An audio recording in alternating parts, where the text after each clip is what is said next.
सुप्रभात बच्चों। आज हम कक्षा 11 विषय हिंदी आरओ से काव्यखंड संग्रह से त्रिलोचन कवि द्वारा रचित चंपा काले काले अक्षर नहीं चीनती कविता का अध्ययन करेंगे। कविता को पढ़ने से पहले हम कवि का जीवन परिचय जान लेते हैं। तो आइए, कवि का जीवन परिचय इस प्रकार है। कवि त्रिलोचन जी का मूल नाम वासुदेव सिंह है। इनका जन्म 20 अगस्त सन 1917 ईस्वी को चिरानी पट्टी जिला सुल्तानपुर उत्तर प्रदेश में हुआ था। इनकी जो शिक्षा है वो हिंदू विश्वविद्यालय से इन्होंने अंग्रेजी में एमए और लाहौर से संस्कृत में शास्त्रीय की उपाधि इन्होंने प्राप्त की है। यह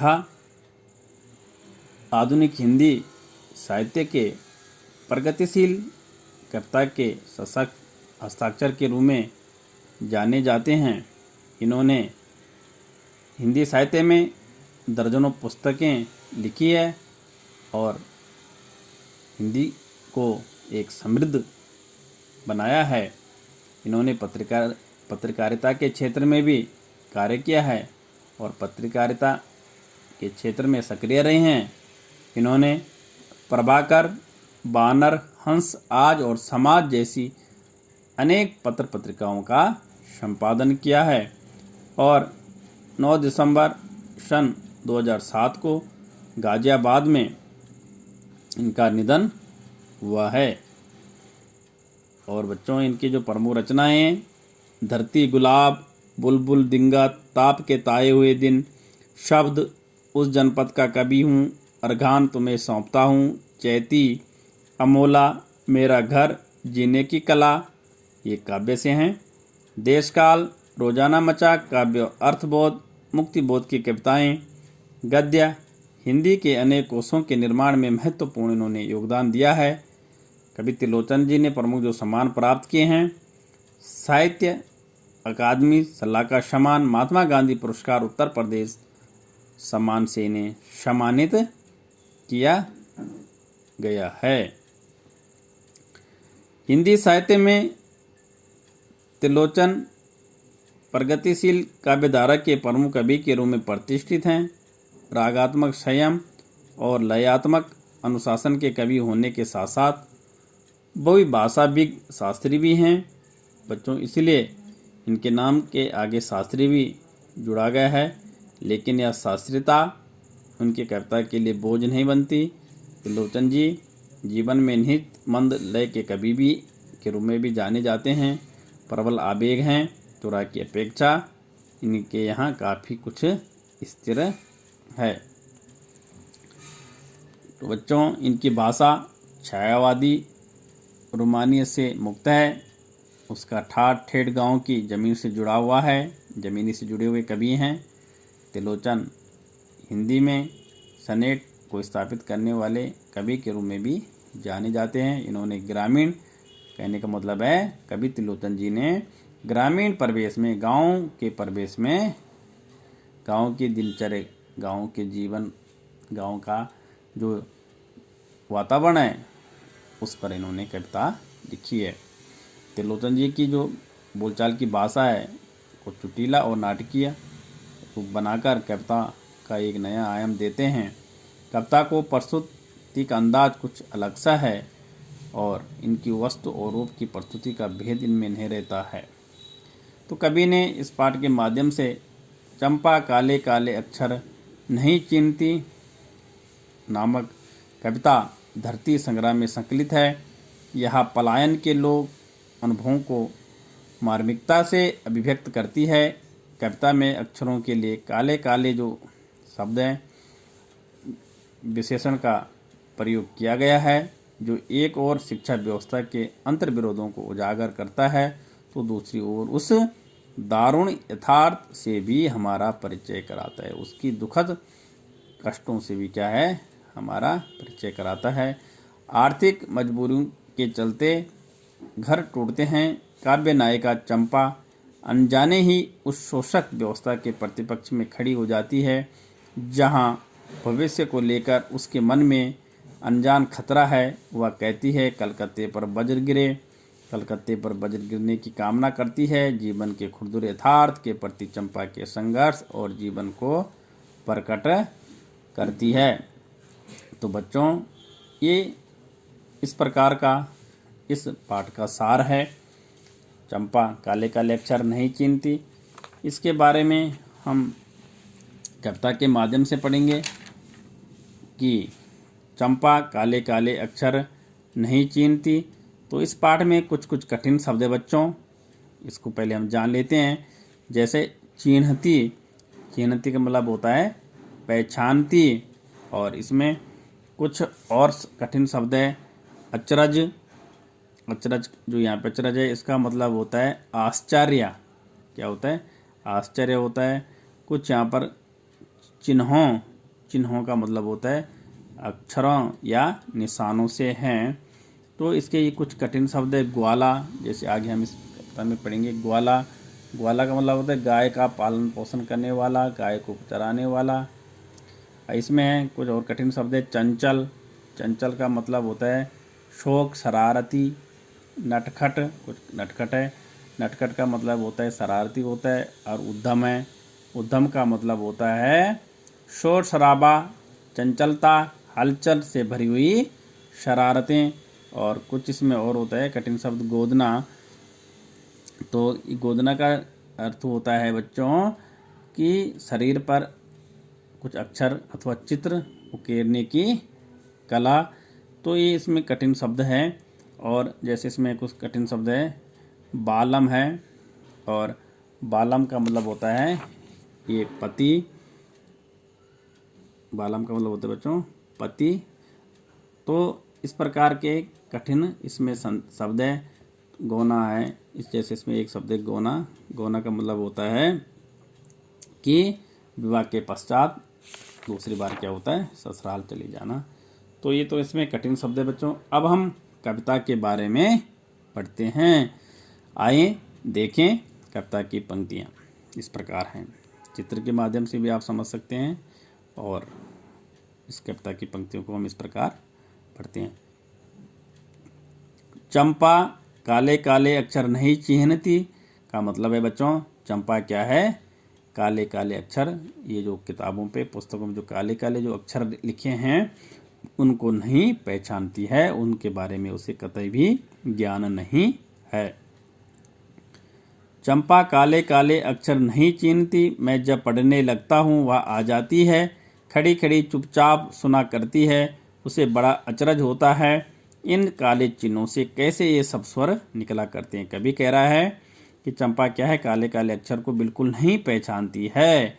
मैं जब पढ़ने लिखने लगता हूँ तो वह वहाँ पर आ जाती है, और खड़ी खड़ी चुपचाप सुना करती है। जब मैं पढ़ता हूँ और मेरे पढ़ने में जो भाव निकलते हैं तो वो क्या है? चुपचाप खड़ी होकर क्या करती है?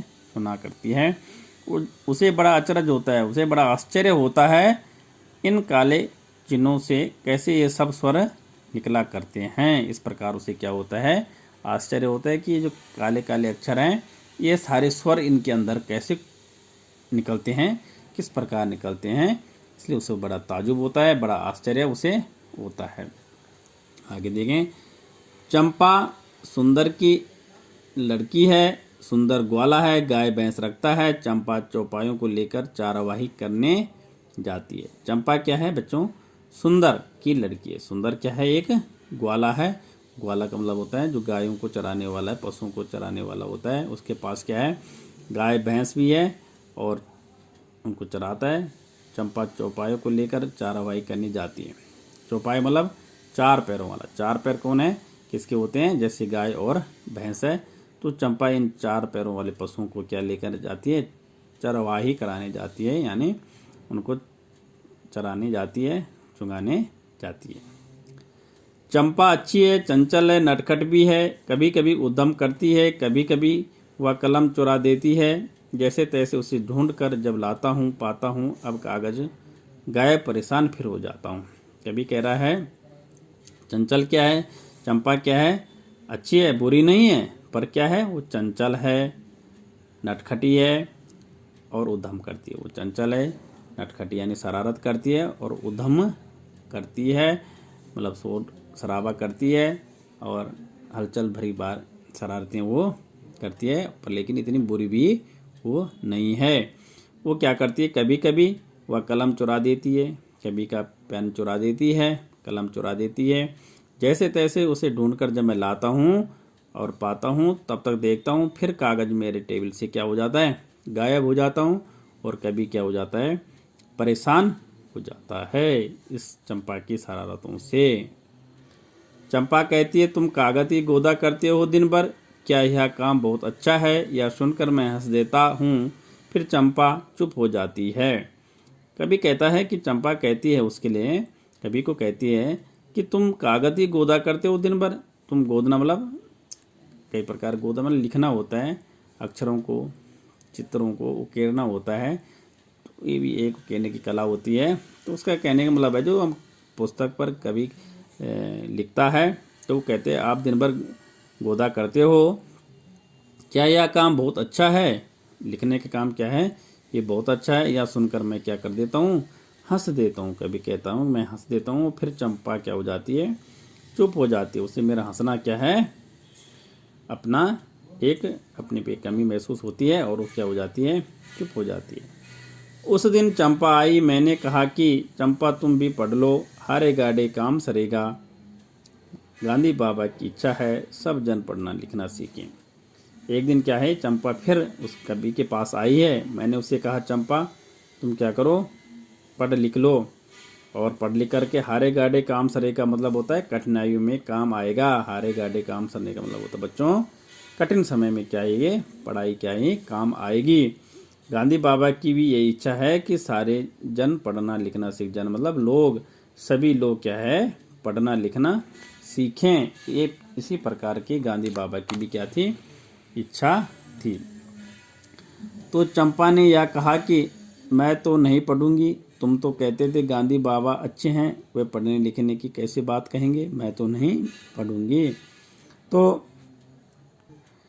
चंपा ने कहा है कि मैं नहीं पढ़ूंगी, मैं बिल्कुल नहीं पढ़ूंगी।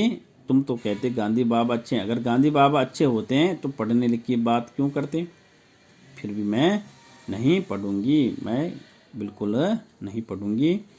मैंने कहा कि चंपा पढ़ लेना अच्छा है, ब्याह तुम्हारा होगा, तुम गोने जाओगी, कुछ दिन बालम संग साथ रह चला जाएगा। जब कलकत्ता, बड़ी दूर है वह कलकत्ता, कैसे उसे संदेशा दोगी, कैसे उसका पत्र पढ़ोगी। चंपा पढ़ लेना अच्छा है। कवि ने कहा है कि मैंने कहा कि चंपा पढ़ लेना अच्छा है, कि कुछ ना कुछ पढ़ लेना जरूरी होता है। तो कभी तुम्हारा ब्याह हो जाएगा, तुम्हारी शादी हो जाएगी, तुम ससुराल चले जाओ। गोने का मतलब होता है बच्चों ससुराल, ब्याह का मतलब होता है शादी, और आपकी शादी हो जाएगी तो कुछ समय बाद आप ससुराल जाओगी। और कुछ दिन बाद बालम, बालम का मतलब है पति, आप पति के जब साथ रहोगी तो कुछ दिन बाद आपका जो पति है वो कलकत्ता चला जाएगा, यानी कलकत्ता नौकरी के रोजगार के लिए चला जाएगा। तो कैसे उसका संदेश, कैसे उसे संदेशा दोगी, कैसे उसके पत्र पढ़ोगी। चंपा पढ़ लेना अच्छा। कल जब तुम्हारे सामने इस प्रकार का समय आएगा कि आपकी शादी होगी, आप ससुराल चली जाओगी, आपका पति कुछ समय बाद कलकत्ता रोजगार के लिए, नौकरी के लिए चला जाएगा, उसको कैसे संदेश दोगी, और उसका पत्र आएगा तो कैसे पढ़ोगी। इसलिए तुम्हें क्या है, पढ़ लिखना चाहिए, पढ़ लिखना अच्छा है, और कुछ न कुछ पढ़ लिखना चाहिए। चंपा बोली तुम कितने झूठे हो देखा, हाय राम तुम पढ़ लिख कर इतने झूठे हो। मैं तो ब्याह कभी न करूँगी, और कभी जो ब्याह हो गया तो मैं अपने बालम को संग साथ रखूँगी, कलकत्ता में नहीं जाने दूंगी, कलकत्ता पर वज्र। तो चंपा लेखक को झूठा बताते हुए कहती है हाय राम तुम कितने झूठे हो, और तुम्हारी बातें कितनी झूठी है। पढ़ लिख कर भी तुम मेरे साथ छल कपट की बातें कर रहे हो। पढ़ा लिखा व्यक्ति तो समझदार होता है, परंतु मैं पढ़ी लिखी नहीं होकर भी तुम्हारी बातों में नहीं आने वाली हूँ। कहती है तुमने मेरा विवाह का नाम लिया है, अव्वल तो मेरा विवाह होगा ही नहीं। कह रही है कि मैं तो क्या हूँ, आपने जब विवाह का नाम छेड़ ही दिया तो मैं विवाह तो करूँगी नहीं। अगर हो भी गया तो क्या करूँगी, भला मैं अपने बालम को, यानी जो अपना बालम मतलब बच्चों ने कहा जो पति है, उसको खुद से दूर क्यों कलकत्ता जाने दूंगी। मैं तो उसे अपने पास ही रखूंगी। ऐसे में चिट्ठी पढ़ने या लिखने की बात ही व्यर्थ है, और कलकत्ता का तो नाम भी न लेना, उस पर तो क्या है वज्र गिरे। तो इस प्रकार चंपा कहती है कि इस प्रकार की बातें नहीं आएगी। जब मैं अपने पति को अपने पास ही रखूंगी, कलकत्ते जाने नहीं दूंगी, तो कलकत्ते पर क्या है वज्र गिरे। कलकत्ते पर क्या है, कलकत्ते पर बुरा प्रभाव पड़े, विपत्ति आए, लेकिन कलकत्ता में अपने पति को, अपने बालम को नहीं भेजूंगी। तो इस प्रकार चंपा कवि को कहती है, क्योंकि चंपा का मतलब होता है जो पढ़ा लिखा व्यक्ति होता है वो क्या होता है, ज़्यादा समझदार होता है, और वो जब समझदार होता है तो क्या करता है, वो छल कपट आदि बातें करता है, छल कपट करता है। तो इस प्रकार उसे पढ़ा लिखा व्यक्ति से बढ़िया एक अनपढ़ ही रहना ही अच्छा लगता है। तो बच्चों, इस कविता की पंक्तियाँ का भाव इस प्रकार है। अब इसमें काव्य को सौंदर्य बोध हैं, तो इसमें कविता का जो कवि ने अत्यंत सौंदर्य बोध में सरल एवं सादगीपूर्ण इसका भाव है। काले काले और शब्दों में खड़े खड़े, खड़ी खड़ी जैसे शब्दों में पुनरुक्तिपूर्ण शब्दों के प्रयोग से अभिव्यक्ति इसमें हुई है। अत्यंत रोचक शैली से हुई है। काव्य की भाषा ग्रामीण परिवेश से संबंधित है, क्योंकि बच्चों इसमें ग्राम्य शब्दों का भी भरपूर प्रयोग हुआ है, जैसे चौपाया है, चारावाई है। इन शब्दों से क्या है, ग्रामीण परिवेश के बारे में महसूस होता है, पता लगता है कि ये जो है ग्रामीण परिवेश से बनी हुई कविता है। और इसमें शब्द पाठक जो पढ़ने वाले हैं ये ग्रामीण वातावरण के समीप हमें ले आते हैं। इस कविता में मुक्तक छंद का प्रयोग हुआ है और इसे संवाद शैली में लिखा गया है, और संवादकता के कारण इसमें रोचकता आ गई है। तो कवि ने इसका विशेष महत्वपूर्ण इसका वर्णन किया है। तो बच्चों, इस कविता का हम इस वीडियो के माध्यम से आप अध्ययन करेंगे, और इसमें कुछ प्रश्नोत्तर हैं, कुछ इसमें कठिन शब्द भी होंगे, अभी हमने आपको बताए हैं, और कुछ नए कठिन शब्द हम इसमें आपको एक PDF फाइल के माध्यम से प्रेषित करेंगे। तो आशा करते हैं आप इस वीडियो के माध्यम से इस कविता का अध्ययन करेंगे और इस पाठ के प्रश्नोत्तर भी करेंगे। इसके सहयोग के लिए हम PDF फाइल तैयार करके आपको प्रेषित करेंगे, और आप आशा है कि आप अच्छे से अध्ययन करेंगे। धन्यवाद।